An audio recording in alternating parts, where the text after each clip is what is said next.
So I was just this. I don't know what it's about. It looks interesting and weird. Let's take a look. My name's Josephine Gilbo. I'm a former intelligence officer. I spent 17 years in the U.S. Army. I've held assignments as an intelligence officer at the DIA, the ODNI, NSA, and DHS. And of course, as an intelligence officer in the Army. I've Oh, she got a lengthy career. held a top secret clearance with a polygraph just to give you an idea of my access and experience when it comes to these assignments. One of my many duties along the way has been counterterrorism. I was Counterterrorism. Oh, that sounds fun. a counterterrorism officer in the U.S. Army. And I want to give you the definition of terrorism as we use it here in the United States. Terrorism is the premeditated use of violence or threat of violence against civilians or property. So if it's spontaneous, it's not terrorism. There's catch. To induce fear, coercion, or intimidation aimed at government or societies to achieve political, religious, or ideological objectives. Given this information, we're going to focus back now to the bombing of Minab. Oh wow, a bombing. Yeah, didn't say it was a bombing there.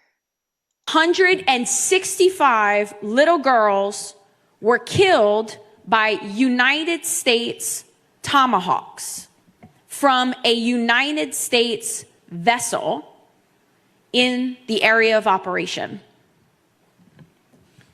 A modern tomahawk. So our military killed 165 girls through a bombing. That sounds crazy. Hawk missile is equipped with onboard cameras, real-time targeting imagery. Satellite imagery is constantly collected by several intelligence agencies, several countries in real time. Let's talk about what that satellite imagery would show. It would show a bunch of little girls going there, I'm sure, because it's a school. And I'm sure they're going to say there was an actual reason to bomb it. And they didn't know there were little girls. But let's listen. Of the Minab Little Girls School. Murals. The entire school was surrounded by colorful children painting, flower, bright colored murals surrounded this school. And it was, without a doubt, a school if you looked at it through satellite imagery. Oh, come on. It could have been a daycare, you know. Just because it has a bunch of kids stuff, it doesn't mean it was school.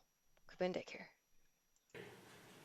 It was, without a doubt, a school when you looked at it through the onboard camera of the Tomahawk missile. It was clear. Now let's talk about when the attack started on Iran. 10 a.m. At 10 a.m., Israel, along with the United States, began attacking Iran. By 10:20, the staff at Minab school began evacuating the children. So, all right, 20 minutes later, they started evacuating after the attacks. Strike one. Hit the school. The kids moved to the prayer room. Strike two. Hit the prayer room. 163 kids dead. Strike three. Hit nearby.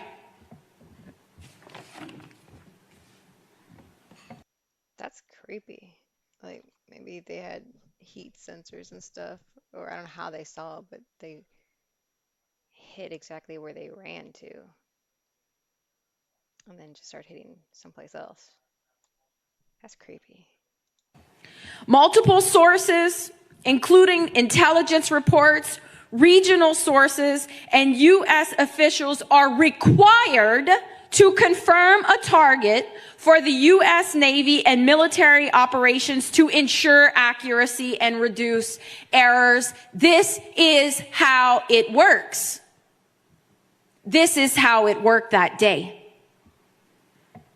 NBC News reports USS Sprunitz, a guided missile destroyer, shot the Tomahawk. Commander Leigh R. Tate, Executive Officer Jeffrey. Just throwing it all out. This guy here, he's the one that did it. He's the one that clarified. He's the one that made this all go down. E. York commanded USS Sprunitz, who shot a Tomahawk and killed 165 little girls. After this was done, the same destroyer conducted a replenishment at sea with USNS Henry Kaiser back ready to fire. March 4th, March 10th, and March 18th, they replenished their firearms. They replenished their weapons. No pause for review. No pause. Honestly, this was probably all orchestrated. I don't think any of this could have been accidents. Pause for investigation. No calls for this command to appear in front of Congress and report to the American people why we just bombed a school knowing it was a school. Nothing. Silence. Lies. Excuses. Who are the terrorists? Oh, she's gonna say Americans, American soldiers. It's gonna come out of her mouth. Who are the bad guys in this story? This is the story of our timeline. By our own definition of terrorism, and I can say this as a former counterterrorist officer, we are the terrorists. We are the bad guys. I think at that point, some people probably stopped listening. Should have worded that a little more carefully, but yeah, methods. Now, what's going to happen next? Our U.S. military is about to die. A bloodbath. They are at the bottom of the totem pole. That's the reality of it. In this whole scheme, they're the pawn. Slaves to the elite, the Epstein That's really true. I mean, she just said Epstein. That's crazy. class. And the hardest thing about everything I'm saying right now is none of us up here can save them. No matter what we say today, no matter if we cry, no matter if we yell, we will not save them. But I'm going to try. I call on USS Tripoli Commander Captain Patrick J. Sullivan.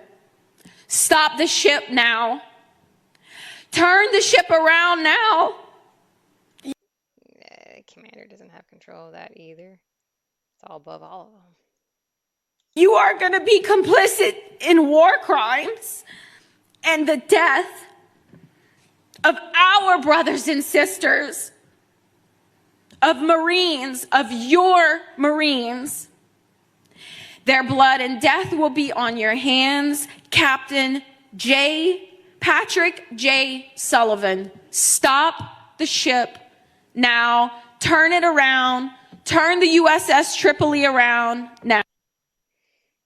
I think it's a lot to say the captain and do all that because it's really not his decision either.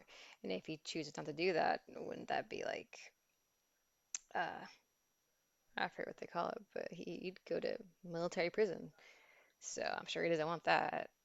So I don't know. I think that's a lot to put on the person in charge, the captain there, because he's only following somebody else's orders. But yeah, that's horrible. That's and then I don't know. I'm stuck on the part where they were shooting at it, and then they shot at the exact room that they ran to. That's just creepy.